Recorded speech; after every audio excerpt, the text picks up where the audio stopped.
start this program. Thank you, Dr. Letu.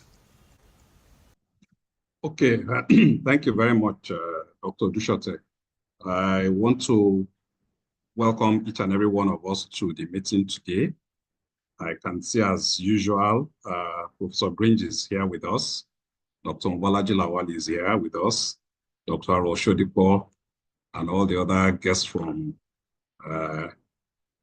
outside of Nigeria. Dr. Ofowe is also here from Sierra Leone. Thank you all for joining today. Today's topic will be something very unusual. So when Dr. Ojo starts his presentation, I'm sure we'll understand why he chose that topic. And not to waste much time, I will yield back to Dr. Ojo to continue. Thank you very much. Thank you, Dr. Letu. So, like we said, we have a very erudite scholar who's been in the private practice, but despite the fact that he's in private practice, he's also engaged in some form of research and management. And to moderate this seminar is one of my, I call her my work daughter, Dr. Faith Lawani, a concerned pediatrician on animal rights. So I will allow you to lead Dr. Faith Lawani. Over to you. Sirs and Mars. So I'm the moderator for today's presentation, and I'm honored to be here amongst my elders and distinguished fellows. So taking Olajide Ojo's citation, Dr. Olajide Ojo, pediatrician, hospital administrator, and advocate for excellence in healthcare. Dr. Olajide Ojo is a proud alumnus of the College of Medicine, University of Ilorin, where he graduated as the best male medical graduate. He completed his postgraduate training in pediatrics at the Lagos University Teaching Hospital and obtained his fellowship from the National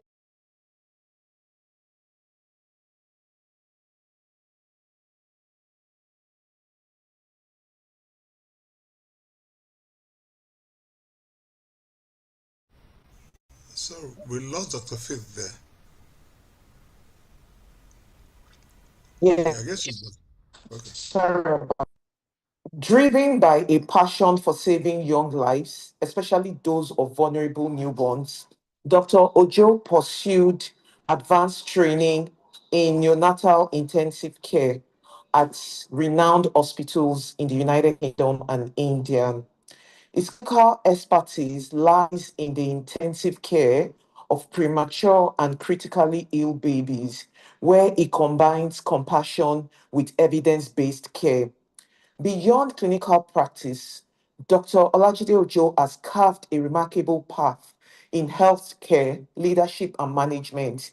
He has strengthened his administrative acumen through the Managing Healthcare Delivery Program at Harvard Business School and holds an MBA in International Healthcare Management.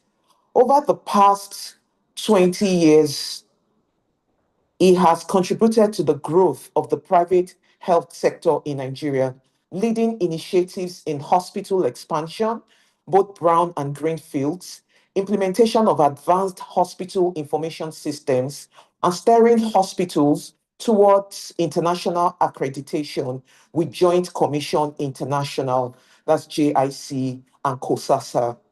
He currently serves as the Chief Operating Officer at the 100-bed Duchess International Hospital, where he integrates his medical administrative expertise to enhance patient care and advance healthcare delivery. Thank you.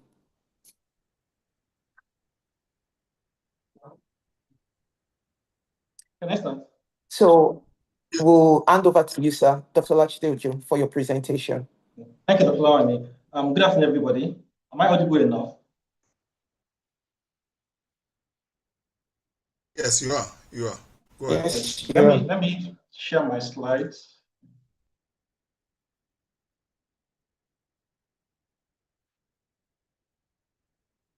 Can everyone see my slides, please?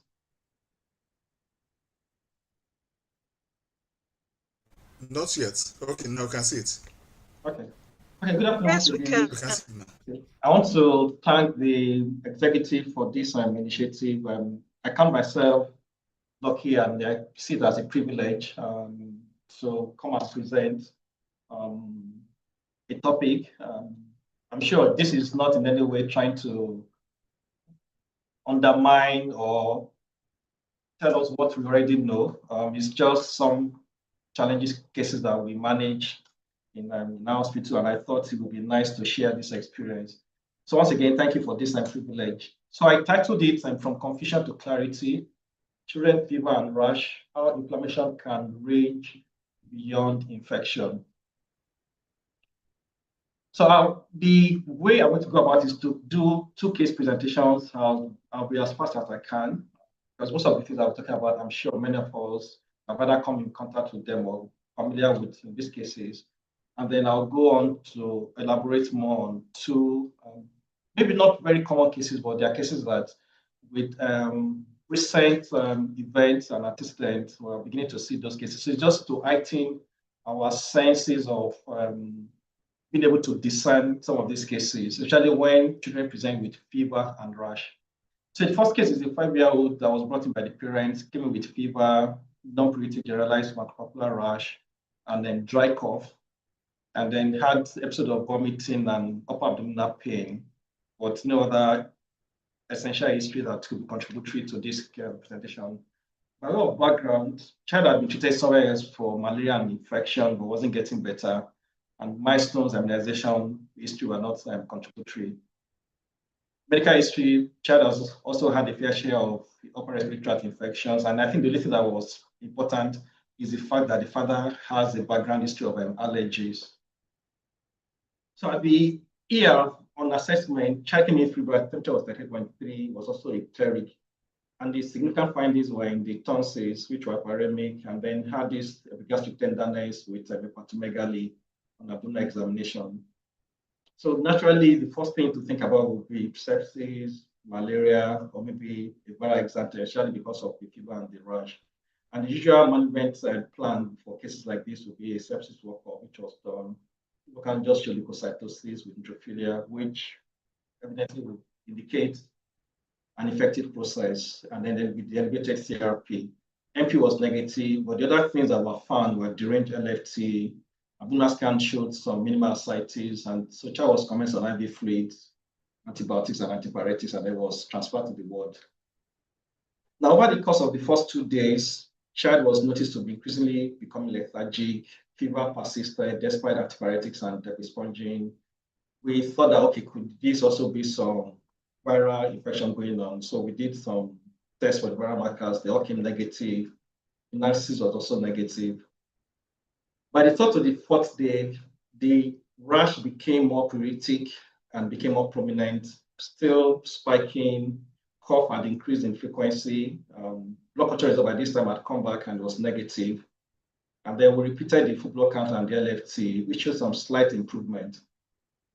And then on the 5th to the 6th day, now developed non-exudative conjunctivitis, strawberry tongue, and then the hands and feet were found to be swollen. And then, of course, the child looked a lot more sicker than he came in days earlier. And then there was also an increase in the abdominal girth. By this time, full blood, the white blood cell count had increased to 22,000. CRP had increased from 52 to about 131.5. And then we thought, okay, should we change antibiotics at this point? We had to transfuse at some point because the PCV was dropping, and then because of the low protein, we also commenced on a high protein diet. Now, putting all of this together, especially with the advent of the non-exudative conjunctivitis, the strawberry tongue, cutaneous component of the presentation, we began to think in another direction, and that was why we were able to consider multi-system inflammatory syndrome, which I will call MISC going forward. Because the child met the WHO criteria of the age, the persistent fever, and then the signs of the multi-system involvement. So that was what clinched the diagnosis for us at that point. And then we embarked on the usual treatment, which is the metaprednisolone, which should ideally be given before the intravenous immunoglobulin. And then child also had the IVIG. And remarkably, within 24 hours, there was marked improvement in the clinical state as well as the laboratory parameters. appetite improved, temperature spikes reduced. And then, like I said, the white cell count started dropping. CRP that was in the hundreds dropped to 32.4 within 24 hours of giving the medication. So by day 8, child was well enough to be discharged home, and then we continued with the corticosteroids by changing it to oral, and it was followed up at the outpatient department. By the time he was being seen 5 days after discharge, he was a lot much better. Jaundice was clearing, and child appetite had continued to improve and started gaining weight. Full blood count and CRP were now within normal limits. Abdominal scan was normal, and then it was followed up to have an echo done 2 weeks after, which was found to be normal. Second case is a 2-year-old male child as well, also presented with fever, but the difference is that the rash this instance was pleuritic, had cough as well with rhinorrhea. The systems were not contributory, same thing with the background, nothing much apart from the fact that the member of family also had allergies. So at presentation at the emergency room, febrile, anicteric, but had bilateral cervical lymphadenopathy. Apart from the rash, child also came with tachypneic and tachycardic, so we knew something was going on systemic-wise, but nothing much was found on the examination of the other parts of the systems. So we considered the viremia with superimposed bacterial infection, usual practice, sepsis workup, IV fluids, antibiotics, and antipyretic after all the samples have been taken. Day 1 fever persisted despite the antipyretic and despite the fact that we even had to adjust the dose of the antipyretic. There wasn't much improvement in the frequency and the spikes of the fever. Rash also became more prominent, more pleuritic as well, despite the medication that we were giving. By day 2 to day 3, decreased appetite, rash was not escalating, worsening of the blood count picture, CRP was also increasing, and we changed antibiotics at this point because, like I said at the beginning, we also thought that was a superimposed bacterial infection. And then by day 4, conjunctivitis, developed bilateral conjunctivitis, skin exfoliation worsened, and then by this time, the feet were now swollen with redness of the soles of both the feet and the palms, and then the frequency of the fever also increased. So this prompted us to consider doing an echo, which showed a structurally normal heart. And then we entertained the possibility of Kawasaki disease based on the fever, conjunctivitis, mucosal changes, extremities, and also the lymphadenopathy. So as per standard guidelines, gave immunoglobulin as well, and then there was response within 24 hours of giving the drug, and also added the aspirin to it. I'll go more into the details of the management in subsequent slides. So by day 4 to day 5, sustained clinical improvement, blood culture results didn't show anything, so we had to stop antibiotics, and then started them feeling better than at presentation. Made fever free for 2 days, and then we considered him for discharge, and then adjusted the dose of the aspirin. Was followed up at the clinic, much better, echo done, no changes in the diameters of the coronary artery, so at least this child did not have a risk for coronary artery aneurysm. Then continue with the aspirin for 4 weeks, then is to be seen and followed up in the clinic for subsequent echo in 6 months' time. So I'll go to the depth of the presentation, and the learning objective would be 1, to recognize very key clinical features and red flags that may suggest a serious inflammatory syndrome. Try to outline the initial diagnostic workup and management strategies, and also discuss the importance of early recognition. Because one of the things that can make a difference is early recognition and instituting the right treatment. And if that cannot be done, such a child should be referred to a center where those services can be offered, because that will actually help with the prognosis and reduce the morbidity and the risk of mortality.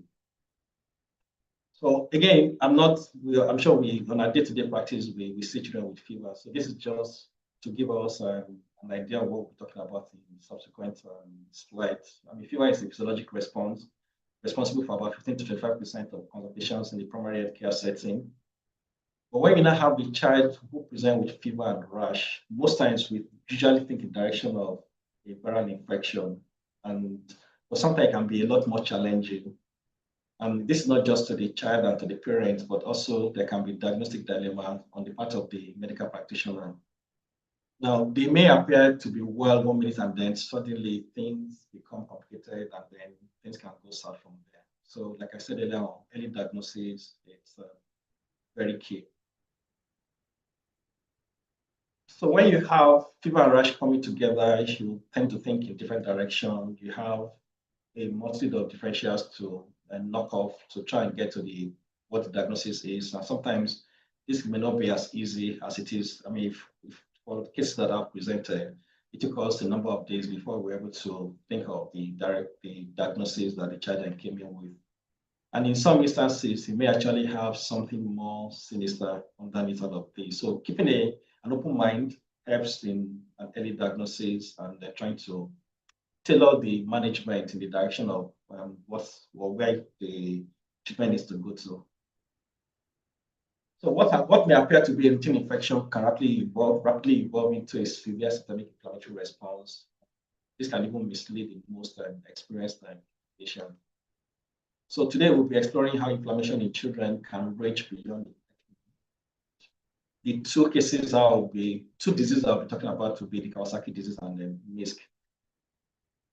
So one is for us to also understand that this distinction is critical, even though they appear to be close differentials of each other, but treatment is also almost about the same, along the same line. But if diagnosis is not made early, then we stand the risk of complications and increased morbidity and mortality for the patient, hence the need for prompt recognition and appropriate intervention. The other thing is that they can actually mimic or actually coexist with bacterial infection, which can sometimes make the diagnosis a lot more challenging. Common cases that we tend to see viral infections, measles, rubella, even though some of these cases may have their characteristic presentation, but sometimes they may coexist and they may make diagnosis challenging, like I said earlier. Bacterial infection too, it's a lot easier. You can give antibiotics. Most times they get better and then they're back to their usual state of health. But sometimes it may go beyond this bacterial infection. And inflammatory, like I mentioned earlier on, talking about Kawasaki and MISC. So it's important to adopt a systemic approach so that you have a timely diagnosis, determine early therapy when appropriate, and then consider isolation, especially if the patient is infectious or has other things that may be dangerous, that may be a danger to not only the healthcare worker, but also to the other family members. So what are the factors that we need to consider? First will be the age of the patient, because it also helps to narrow the differentials. In my subsequent slide, we're going to differentiate between, in terms of the age now, the differences between Kawasaki and MISC. For depending on what part of the world one is practicing, the seasonality of some of these ailments to gives an idea of what to consider. For some patients or children who have a travel history, it may also help as one of the things that will help us know what the diagnosis may be, where they are located as well, or in terms of the exposure, insect bites, animals, or contact with any other person that was recently ill or discharged from the hospital. Will be one of the factors that one will consider in trying to elucidate whatever the diagnosis may be. Sometimes you may also get a history of exposure to some medications, especially children present with the Johnson syndrome or the thoracic epidermal necrolysis. May also be one of the things that can help in making up your mind about what the differentials may be. Immunization history of those patients or even the immune status of the child still also helps. These are some of the things that one should take into consideration when looking at the possible causes of the fever and rash in these children. What are the red flags? Especially when you're taking the history and you're doing your physical examination. The duration and the pattern of the fever. You have instances that actually for most of the viral exam times, they tend to present with fever initially before the rash appears. In some other instances, you may have the fever and rash appear about the same time that the child is coming to the hospital. So you may also be able to narrow down if it's like to be a viral infection or something worse than a viral infection. Also, the way the rash is progressing and the characteristics of the rash will help one to be able to know what is causing the fever and the rash. Most of the viral exam don't have systemic features. So if you have a child presenting with fever and rash and there is a systemic component to it, it's better to think more of an inflammatory condition than just a straightforward viral example. And then for instance, in instances where the child is already on antibiotics and is not getting better, it may be a clue or want to explore other potential differentials in that situation. Features of the rash, I've talked about this, the characteristics of the lesion, distribution, the timing, or even the change in the morphology can help in trying to understand or discern the diagnosis of that condition. So when fever persists, the rash changes or the child becomes sicker, despite adequate treatment, we must ask, could this be more than an infection? More often than not, the answer is that it's more likely to be more than an infection, then we need to consider other differentials at this point. So I could talk about MISC. This is my outline. I'll go through them. Okay. Like I said, these are things that we're all familiar with. So it'll just be an easy it's like a reminder. So MISC is a rare but severe post-infectious complication of COVID. First recognized during the COVID-19 pandemic, and it will always involve systemic inflammation with multi-organ dysfunction. It can vary from mild to moderate to severe. So that depends, the presentation now depends on the kind of treatment that the child will receive. And it's like I said earlier on, for Kawasaki, it's a close differential. Typically occurs usually 2 to 6 weeks after a COVID infection, but most of the time, if you're doing a PCR test at that point, most of the babies tend to be negative. So having a positive test does not really, having a negative test does not rule out MISC in that child. Usually it's seen in children older than 5 years. This is one of the distinguishing features between MISC and Kawasaki. For children less than 4 years, he has a 1-to-1 male-female ratio, and then it's 2-to-1 for older children. And it's prevalent in Black, Hispanic, and Asian populations, especially in the United States. So because of the advent of vaccination and then because of herd immunity, it's actually not a major issue anymore, as opposed to when we had COVID and a few months or years after COVID. But thankfully, it's not as widespread as it was before, but it's something that one has to keep at the back of one's mind when you have cases of children who are not responding to the usual treatment that one would expect them to respond to. I also checked the literature, and there have been some case reports in Nigeria. I remember one that was done, I think this was 2020 to 2021. They had about 28 patients that were studied over 9 different centers in Lagos, and it was reported. There's also a case in an adolescent Nigerian girl, and then an infant somewhere in the Port Harcourt. And these are literatures that are available online that you can read more about. In terms of the pathogenesis, it's been found that it's usually as a result of immune dysregulation, where antibodies or T cells are activated in response to the infection. Like I said earlier on, there may be negative PCR, which doesn't rule out MISC, but some of them, in a lot of instances, there's usually positive serology to COVID. Because of the advent of the immune dysregulation, there are a lot of cytokines that are released, and those are the things that have been associated to be possibly responsible for MISC. In some instances, there have been genetic predisposition, and then combination of this with environmental factors have been part of the things that have been responsible. And because it has a systemic inflammatory component, it also affects the myocardium. Usually, symptoms start 2 to 6 weeks after the child has either had a COVID infection or has had an exposure to somebody who has had COVID, and they usually present with persistent fever, despite all treatment that have been given to try and bring down the fever. One problem thing that they also present with is GI symptoms, abdominal pain, vomiting, and diarrhea, and then you now have the mucocutaneous components, which was one of the things that helped making a diagnosis in the case that I presented. Some may have CNS symptoms, and some who are very ill actually have respiratory symptoms, and they actually come in shock. And then, of course, the other part is the musculoskeletal component, which present with swollen hands and feet.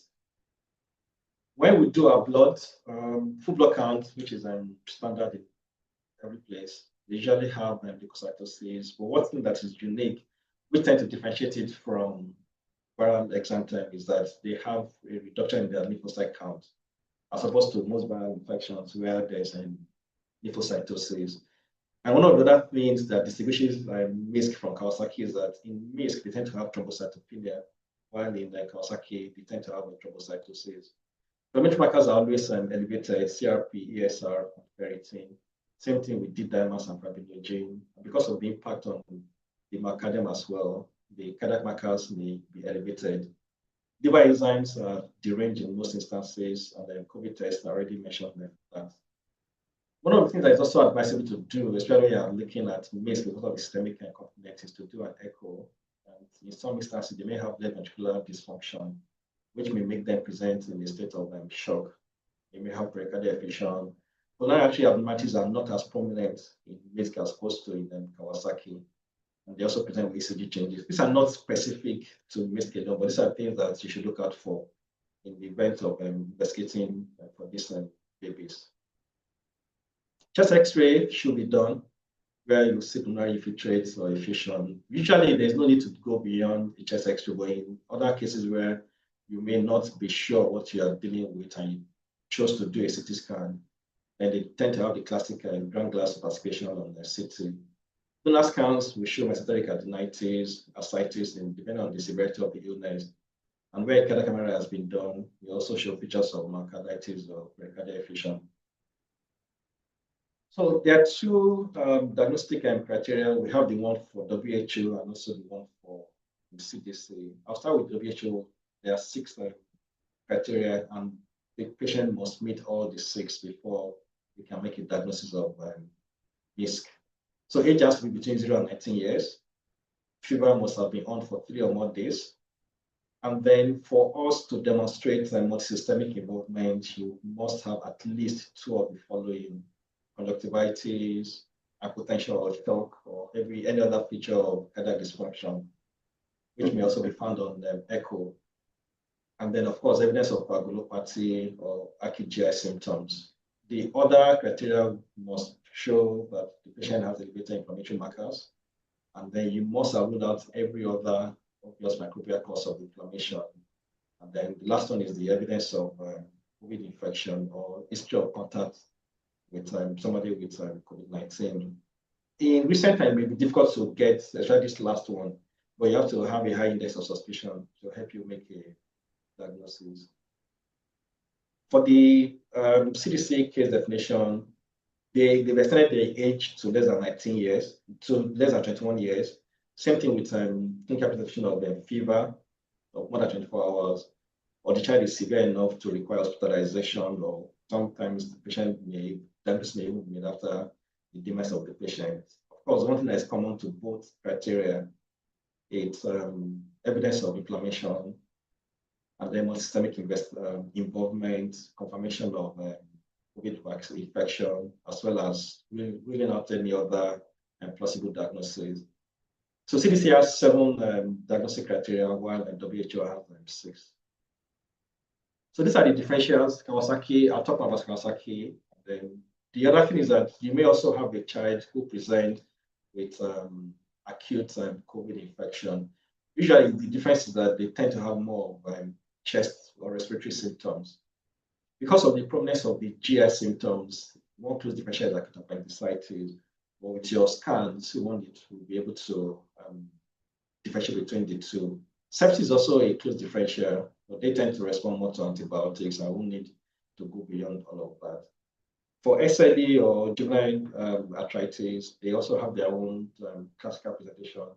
Most of them, they tend to have generalized lymphadenopathy. Some also have splenomegaly. And then the rash of SLE is more pathognomonic of it compared to that of MISC. Instances where patient may also have viral myocarditis, it will also be difficult to differentiate between MISC and viral myocarditis. Now, when it comes to management, one of the things that one needs to decide early on is the acuteness or how ill the patient is. There are instances where the patient is not too unwell, can be managed on an outpatient basis. But in this instance, the symptoms are mild, or you've not been able to confirm the diagnosis. Child is well in appearance, vitals are stable, physical condition is normal, or the child has already received the COVID vaccine. With this, under this situation, you may be able to manage the child on an outpatient basis, provided that you be sure that the child will not be lost to follow-up. If you're not sure about that, then it's better to admit the patient and then monitor in the hospital. For patients who fit the case definition of MISC, who probably also have an underlying medical condition that increases the risk of complications, or patients are quite they're unwell, then this patient will actually require patient management. And then it also now depends on if they need to be managed into a PICU or can be managed on the general ward. Management is multidisciplinary. Fluid resuscitation obviously is important, especially for those who come in shock. You may also need to start them on broad spectrum antibiotics, depending where you get your culture results. And of course, you need to support whatever organ is already showing signs of dysfunction. Treatment is standard intravenous immunoglobulin, which is given over 8 to 12 hours, IV methylprednisolone, and then you switch over to oral prednisolone over a period of 2 to 4 weeks. For those who have, because you've had instances of patients that are refractory to this treatment, then you may need to have other options of treatment. So anakinra and infliximab are options that are available. I haven't come across this, but we were fortunate enough that the case that we presented and the ones that we've subsequently managed, they responded to intravenous immunoglobulin and methylprednisolone. For some patients, and you may also need to coagulate them, especially for those who have a high risk of thrombosis, so that you don't come down with significant morbidities and later subsequent months down the line. Prognosis is very good, especially for those who are diagnosed early enough, and then the appropriate treatment is instituted. The cardiac abnormalities often resolve over weeks to months, which is why it's important for them to be monitored and followed up in the clinic. And then some they remain fatigued over a period of, which is the post-COVID symptoms. Mortality rate is very low, 1 to 2, and it's also important that you consider just for those who are very sick, long-term cardiac monitoring to ensure that they don't develop complications, and even when they do, then those things can be discovered early enough and appropriate treatment instituted. Cardiology follow-up is important for you to repeat the echo and ECG, monitor inflammatory markers, allow them to return gradually to their physical activity level, support the patient as well as the family as well, and then consider evaluation for post-viral syndrome. So to summarize MISC before I go to Kawasaki, MISC is a severe but treatable inflammatory syndrome in children. Early recognition and multidisciplinary care are vital, then prompt immunomodulation improves the outcome in these babies. Quickly, I'll talk about Kawasaki using this outline. It's also known as mucocutaneous lymph node syndrome. It's an acute fever illness that tends to affect medium-sized arteries. It's the most common cause of acquired heart disease in children in developed world, and is characterized by fever and mucocutaneous inflammation, very close to what I just described with MISC.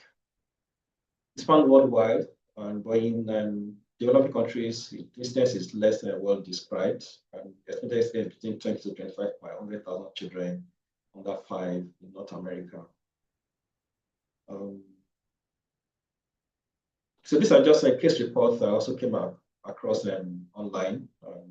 I'm sure there are many more. I just decided to put a few as part of my presentation. So in terms of the risk factors for Kawasaki disease, it's actually seen in younger children less than 5 years. Very uncommon in children less than 6 months old. And there have been reported incidences in first-degree relatives. And it has a 1.5 to 1 ratio, male to female ratio in this disease condition. Cause is unknown, of course, likely to be multifactorial. There's an infectious trigger that has been adduced, especially in those who are genetically predisposed. And there's also this inositol triphosphate kinase gene variant that has been alleged to be one of the things that increases the risk of having Kawasaki.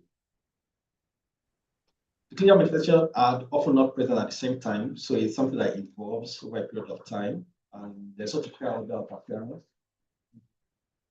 Thus, prepared histories and physical examination are important for timely diagnosis.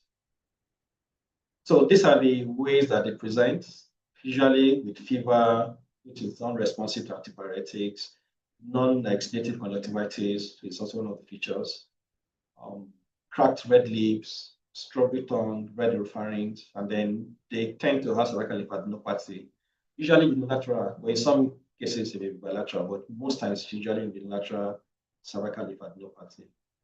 The polymorphous rash is also one of the ways they present, which is similar to whisk as well, and then the changes in the extremities, edema of the hands and of the feet, and then after a period of time, they begin to discommit. One of the things about Kawasaki is the cardiovascular component, which includes pericardial effusion.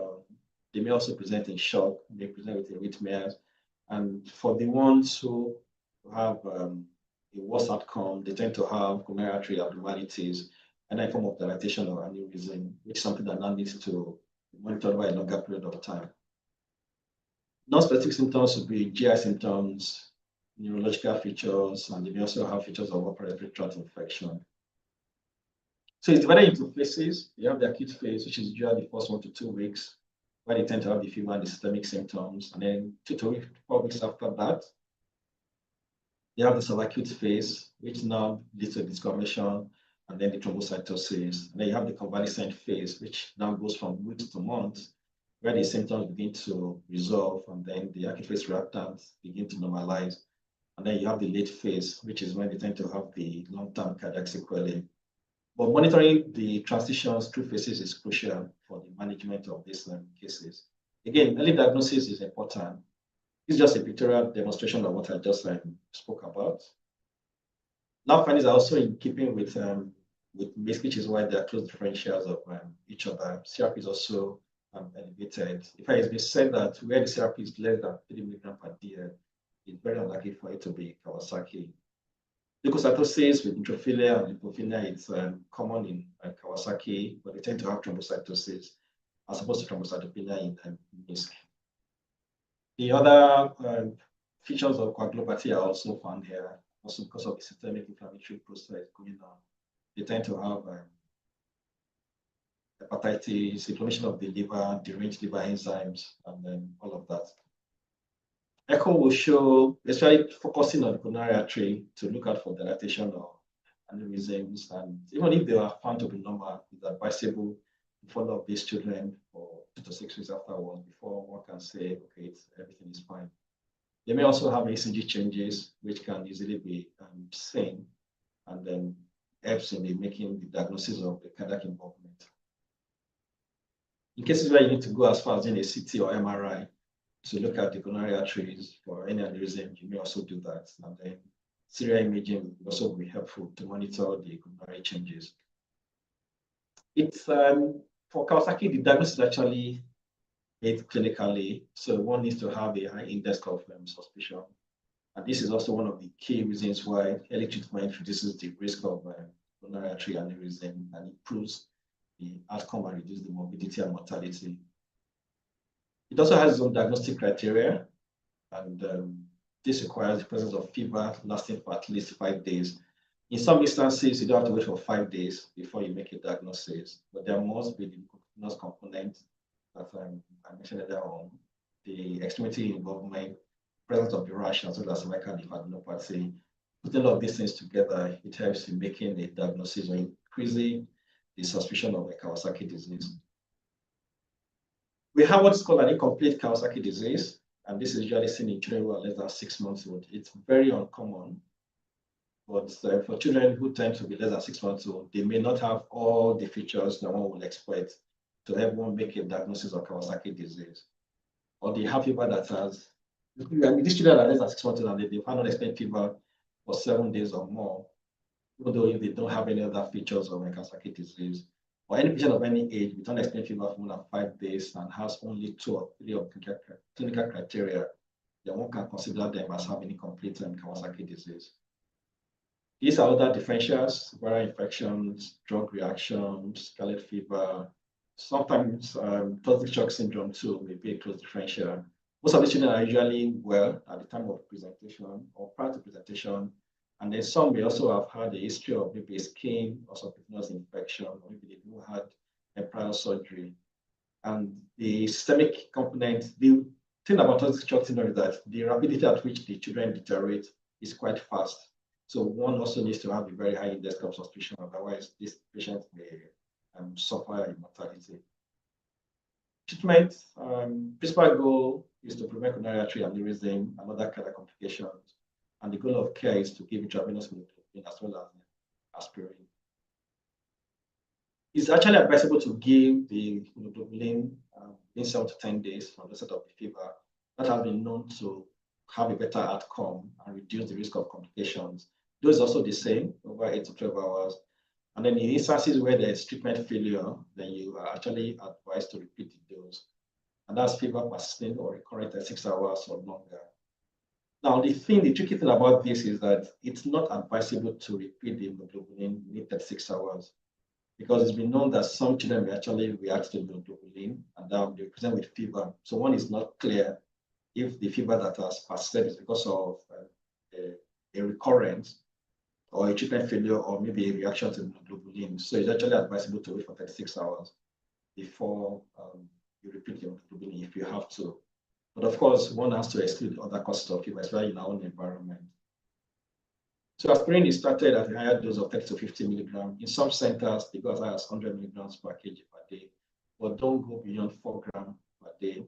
Then once the fever has subsided for 48 hours, then you can reduce to 3 to 5 milligrams per kg per day. And then this has to be continued for a minimum of up to 6 weeks. And of course, you need to monitor the patients and rule out any coronary artery abnormality is important. So there are some categories of patients who are known to have a very high risk of resistance to immunoglobulin. So those are patients who have an enlarged coronary artery at the point of diagnosis, young infants, or those who present in shock. So these patients likely have resistance to the IVIG. So what one has to do is, yes, the IVIG and the aspirin, and then this must be followed up with methylprednisolone, and then discharge them on prednisolone afterwards orally, or you give the infliximab, which is a TNF 200 factor inhibitor. But it's actually more, methylprednisolone is readily available here, so we tend to use that. When centers where infliximab is available, then they choose that over methylprednisolone. So you observe 24 hours after completing the IVIG. Most of them will tend to do well, and then the recovery is remarkable. It's magical to be able to make that diagnosis and you start them on IVIG. They tend to do well quickly. And then, of course, monitor for recurrence of fever, follow up with your echo. But it's advisable that over the next 1 year, because of the IVIG, you avoid giving them any live virus vaccine. Or if you are in the part of the world where there's an outbreak of viral infection, it's advisable to go ahead and give them the vaccine, but make sure that you give them again after 1 year. These are the complications that can arise: aneurysms, myocarditis, arrhythmias, and systemic vasculitis in other organs. Because it's a systemic and inflammatory condition. Prognosis and outcomes: mortality is rare, especially with timely IVIG treatment. Coronary artery aneurysm occur in about less than 25% of people who are treated, less than 5% of those who are treated. Most of these aneurysms will regress over time, but some may persist, which is why it's important for them to be followed up, especially for those ones who already have features of dilatations or aneurysm. But there's also a low rate of recurrence in this of babies. So to summarize, Kawasaki disease is the leading cause of acquired heart disease in children. Early recognition and treatment are key to preventing complications and critical presentations, post-diagnostic challenges. Take-home messages: not all fever and rash in children are infectious. Having a high index of suspicion is very important, especially for inflammatory syndromes, and that can save the life of the baby.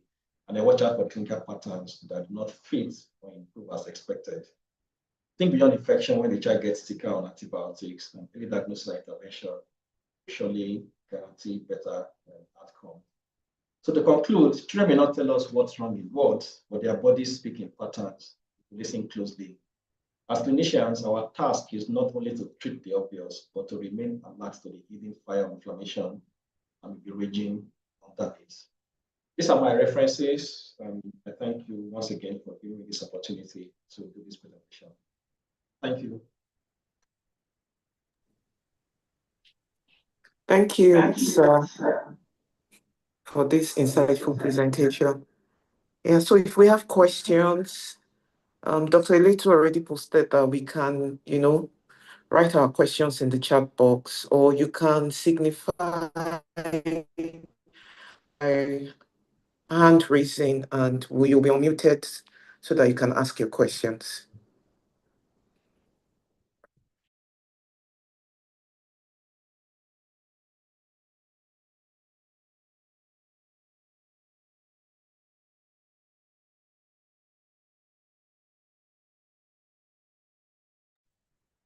Okay, I'm not seeing any questions yet.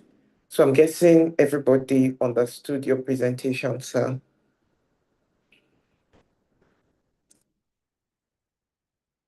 I was too fast. No, I don't think so.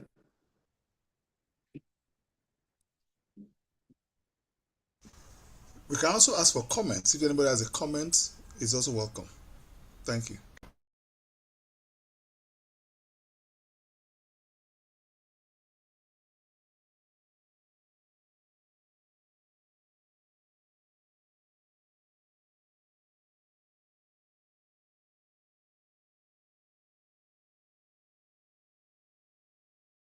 Question from my own part. How easy for you to get immunoglobulins, to assess immunoglobulins in this environment? If any lesson to learn from that? Thank you. Thank you, Dr. Ojo. It's actually easy to get, but it's quite expensive, especially for the bigger children that you may have to use more bottles. But it's readily available. I mean, there are a lot of other clinical conditions that warrant the use of immunoglobulin. So maybe 5-10 years ago, it may be a lot more difficult, but it's now more readily available. Thank you. Okay, can I ask, what about biologics? How easy are those ones to get as well? We were fortunate enough that the child that the case that we've had, they responded to the metaprednisolone. So it's actually reserved for those who probably are refractory to the immunoglobulin and the aspirin, but we've not had any reason to prescribe that. One of the things I found out is that if you don't ask, you may never know that those things are available. So you probably just need to widen the network, and if you speak to a pharmacist, you may be able to speak to one another and then find out if these drugs are available. But on the other hand, you have the option of metaprednisolone, which is also readily available. So you have the choice of using either that or the maximum biological drugs here. Thank you. So I want to agree with Dr. Olajide Ojo. The truth is that if you don't ask, you don't really know. I had an experience with somebody that needed biologics, and I thought it was not regularly available. And he was saying, okay, if you call the right people, they will make it available within a few minutes. At least I was thinking of omalizumab, and the truth that it was made available if you call the right people. So I think the lesson learned here for me, major take-home lesson for me, is that we should think beyond infections. And I think the truth is that within the climate, we've seen a lot of people are looking at things that ordinarily we don't think. Like you said, we need to be more think for infection, think about inflammation conditions, and then if you are stuck, maybe reach out to people. And a few cohort of pediatricians, even in Lagos and outside Lagos, that have some expertise in some of these conditions. And I also like the fact that you talk about the fact that you have multidisciplinary approach to this treatment. And that's a major lesson. I think with that, we as a group, we are achieving the purpose of this webinar. Thank you. No. Sorry, I'm just going to ask a question. Please Hello, go sir. ahead. Okay, sorry. Because thank you very much for. I posted it in the group, but somehow, maybe I came in a bit late. so maybe it wasn't seen. Just well, first, thank Dr. Ojo very much for, as I said in my message, broadening our horizon to think beyond infection, because over time, one tends to fail to that most times and may miss out such subtle things as we have discussed today. I was just curious to ask, just to find out, were these patients seen just about the COVID pandemic area or in recent times? So the case I presented was on the 1st of January this month, but I've been involved in some cases that were in the thick of the COVID. This was 2021, 2022. And that was one of the articles that I had pasted in my slides. I was also part of the people that I worked in a center that was one of the centers that was chosen. So we've had cases soon or in the thick of the COVID period, but this case that I presented was earlier on this year. Okay. All right. Thank you very much. And usually it's just the resolution begins to happen just after one dose of the immunoglobulin. So what you would do is to calculate the dose using 2 grams per kg, and usually in the first 24 hours, you usually can give over 8 to 12 hours, and it's all the cases that I've been involved in, it's magical. You will just see that rapid improvement compared to days earlier when you tried everything you could. Sometimes the parents are even losing faith in you. They're beginning to consider transferring their child to, which is understandable, the rest center. But because it may also take a while, so if you don't have a high index of suspicion, it may take a while for you to know what the diagnosis is. But once you're able to narrow it down to what you think it is, and you start your IVIG, then it's usually, the response is usually very fast. Yeah. Thank you. Imagine what you are going through, seeing the child deteriorate before your eyes after throwing in the initial things. Thank you very much. Thank you. You're welcome. Thank you. Okay, can I say something? Yes, sir. Go ahead, sir. Thank you very much, Dr. Ojo, for your presentation. Good to remind us of some of these things. I would love to know what really prompted you to think of Kawasaki. How often do you say this, and what prompted you? What was the first thing that made you think of Kawasaki in the cases presented?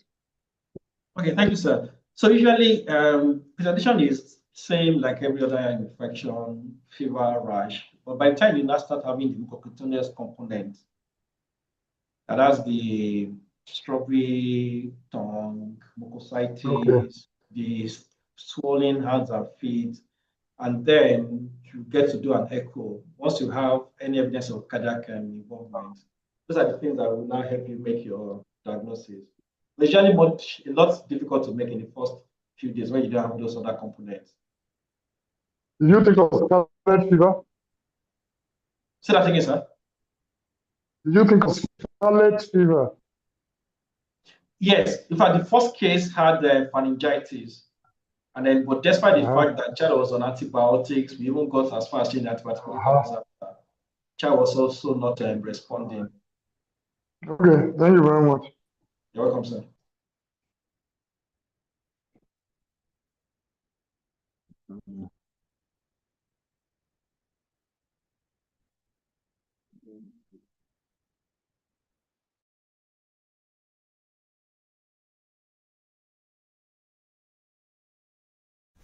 Any other comment or question? Okay, Dr. Abubakar, please go ahead, please. Thank you very much, sir, for the opportunity. My question is that, sometimes this presentation may not be as classical as described in the text, and sometimes give a dilemma. For example, we may have a child who is just within 6 months old, who may present with features that resembles Kawasaki, but yet the age range may not be within the limits. And then sometimes it may not be as classical, the strawberry tongue, another, it may just be a fever. And some of these signs are not as classical at one time presenting. So how can someone be able to, at once, put this high index of suspicion when you have in an environment where malaria is endemic and meningitis is common? during this meningitis outbreak. So how do you reconcile the two? Thank you.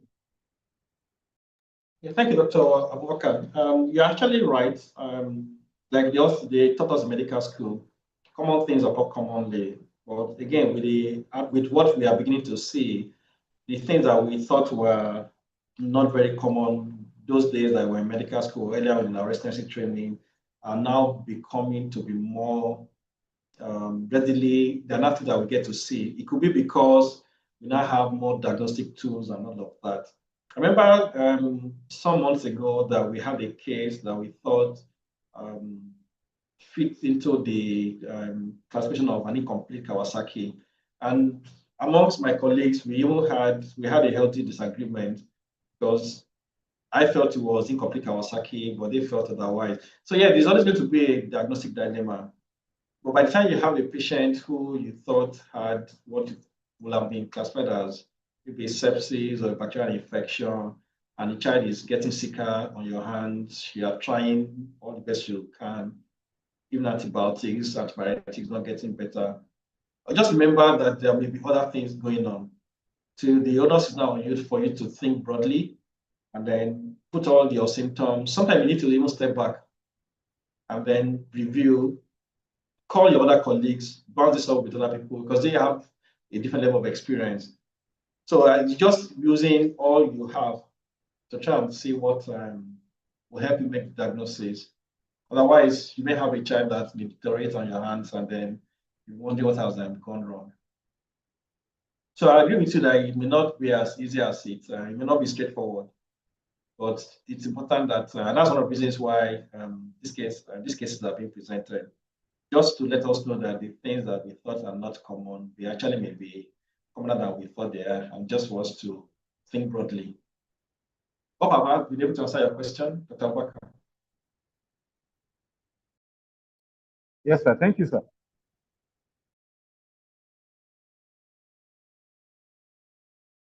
Well, in absence of any question, Dr. Lawani, any final thoughts from your side before?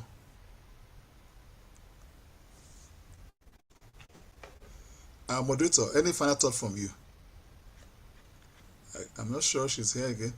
Okay, this is left for me to thank Dr. Olajide Ojo for your presentation. I'm sure you have also enabled us to think laterally, to think deeper, and that not every fever is malaria or sepsis. And I'm sure all of us within this setting will take that lesson with us. So I'll yield to Dr. Iletu for his final thoughts, and then I'll come back and just introduce somebody that needs to share some thoughts with us before we close. Thank you. Okay, thank you very much, Dr. Duchess. I also want to, on behalf of every member of the Guild, thank Dr. Ojo for his presentation, and like has been said, reminding us that not all fevers are due to malaria or a bacterial infection. We need to have an open mind. Just to also share that while at Luth during residency, we had a case where we had a child that had fever, and we had done all the common investigations we knew, and yet this child continued to have to run a temperature. And we had to call another unit, totally different from the unit I was in, to help us have a look.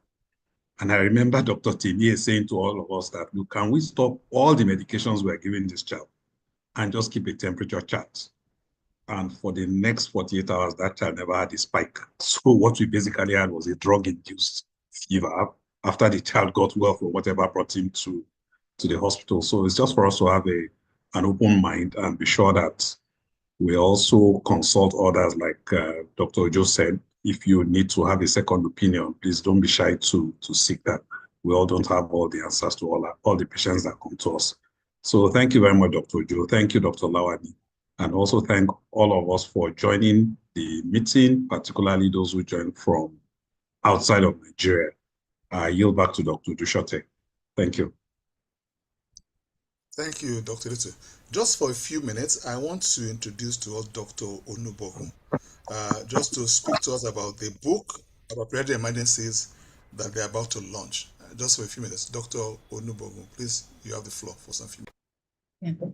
Hello, and thank you for the opportunity to just have a chat with us. I remember seeing all this, the call for this CMEs from Guild of Private Practitioners, Pediatricians in Private Practice. And I kept on wondering, this group that would need what we have. So basically, we are a group of 16 pediatricians in most of us, 70% of us in River State University Teaching Hospital, while the remaining are in University of Port Harcourt Teaching Hospital. And we remember that most of the mortalities we have in the tertiary centers usually occur from pediatric emergency in a pediatric emergency room, usually occurs within the first 24 hours. I can share a slide if you want. It just makes it easier. But just in 5 minutes, I'll wrap up.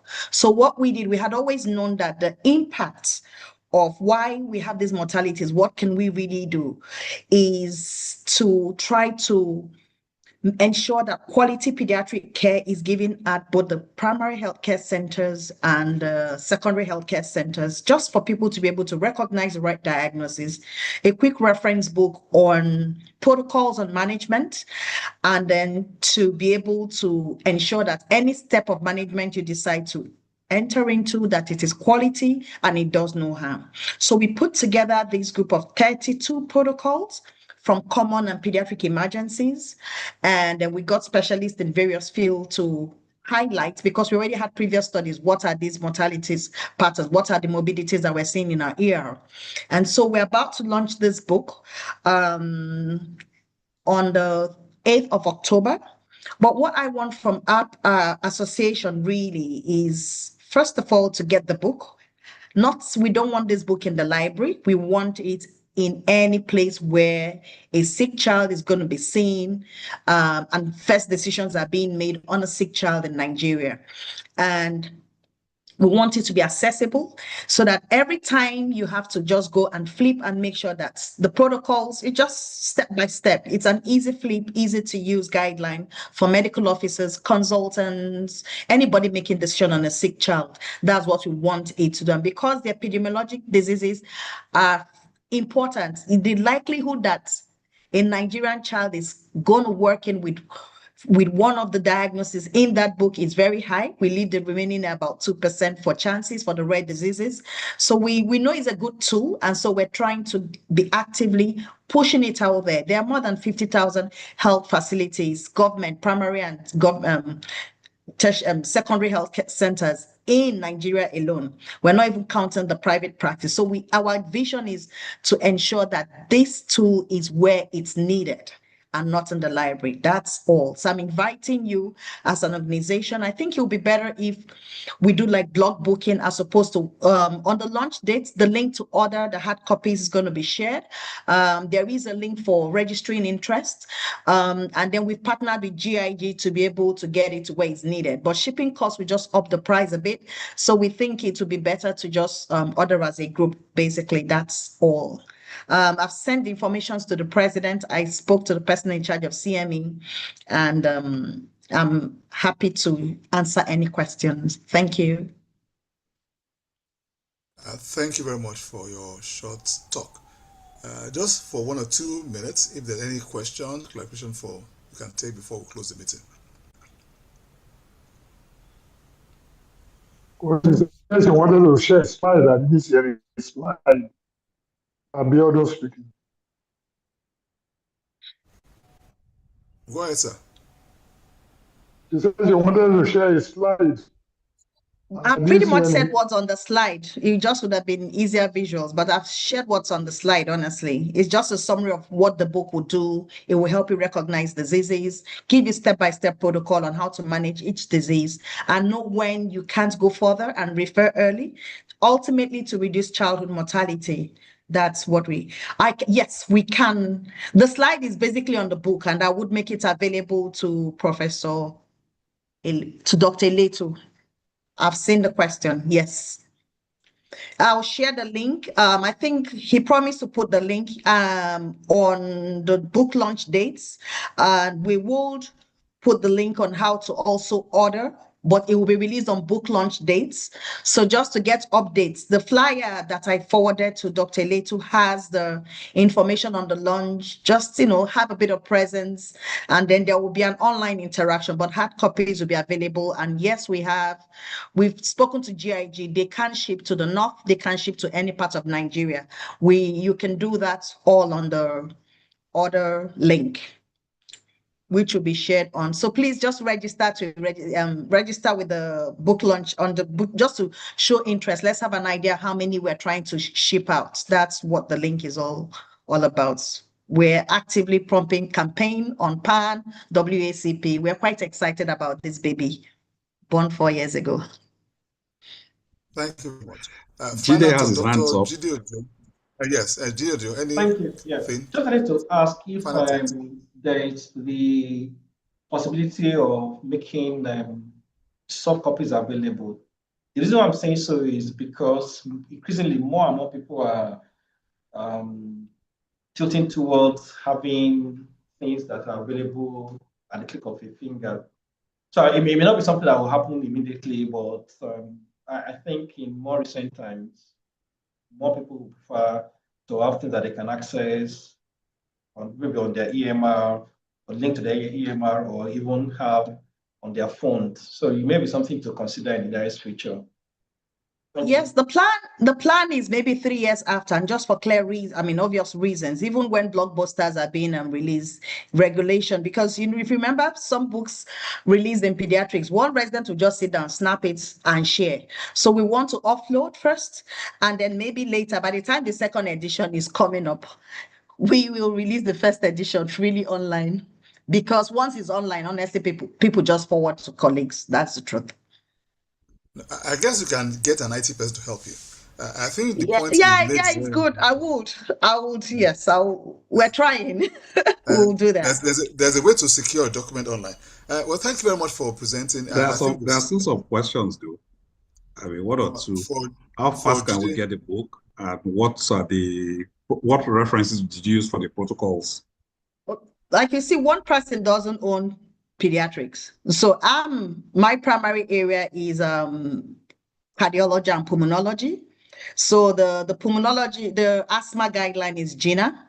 And then we have neonatologists, nephrologists. So they're not strangers. These are specialists, paediatricians. So I won't be able to sit down here and be telling you the guideline that the nephrologist uses. But I can say the guideline I use for the asthma is GINA, which is standard worldwide. So it's not just, I did not write a book. Specialists gathered together. I just edited. I think I just contributed about 2 or 3 chapters based on my area of subspecialty.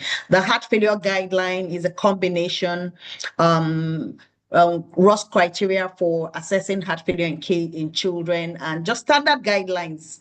I wouldn't know what the other subspecialties use, but they use guidelines within their subspecialties. We have references, but it's quite short because the goal is to make it a handy book that you can easily flip. And since we said it's not supposed to be in your library, it's meant to be where it's needed. Clearly, when you want to read in depth about a topic, your library and your books are there.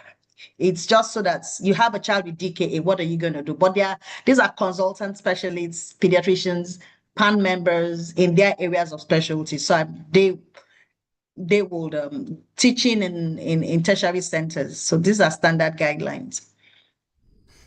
I can only talk about my own chapter. How quickly can they get the book? The launch date is 8th of October. Once it's launched and the link is launched, it will be, we don't want to keep anybody's order. So once it's launched, we can ship from that 8th of October. Do you want to share the costs with us? Yes, I'd sent it earlier. One book is 25,000, less than a super specialty consult. So it's just about the numbers and getting it out there. Yeah. Order for an echo call outs, is less than that. So it's handy. Depending on where you're calling out. The vision really is not just to get for because you are an elite, you're the 1% of the 1%. It's about sending it to the peripheral centers to cover 50,000 primary healthcare centers, government hospitals. It's not an easy thing. We need the numbers out. So it's hopefully that each person is going to be getting, okay, I'm going to adopt 5 primary healthcare centers in my locality. Don't just get for yourself. It's about mortality rate within, because you're pediatrician, so your referral, you're receiving the number of pediatricians in Nigeria is 1 pediatrician to 4,000 children. So really, it's not practical. We need those that are not pediatric specialists to make the right decision or send us children when they are still salvageable. Thank you very much for your message, and I think we have synthesized your message. Just to announce that this recording will be available on our YouTube channel, which will be shared, and the link for the book has also been shared on our platform by Dr. Ojo gracefully, and I'm sure Upa will receive information from time to time from the editor and the publisher of the book. So we are looking forward to having you again next month when we'll bring you another interesting topic. I believe we have had a wonderful and useful encounter today. And once again, I want to thank Dr. Joe for leading the discussion, and Dr. Lawani for helping us with moderation. And for all of us on this platform, we'll say thank you for showing up every time we call you. Without you showing up, we'll probably not continue on this journey. God bless you. Enjoy the rest of your day. Thanks. Thank you very much. Thank you, sir. Jide, thank you so much. You're welcome, sir. Thank you so much. Yeah. Okay.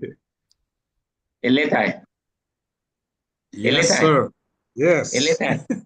Maha, how now? Maji, I joined Maji, sorry, how are you?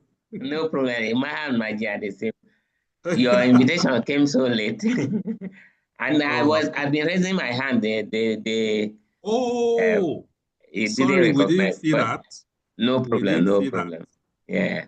The last word from the presenter was what I got from the presentation, but thank God you are going to share the slides. I will go through that. Yeah. Definitely, I'll share it with you. Yeah, Thank you. Thank you very much. Thanks a lot. And the booklet, when it's out, I will pay and get one, please. Oh, great. That would be nice. That would be nice. Thank you. All Regards to your family, everybody. Bye-bye. Bye. Thanks. And your team as well.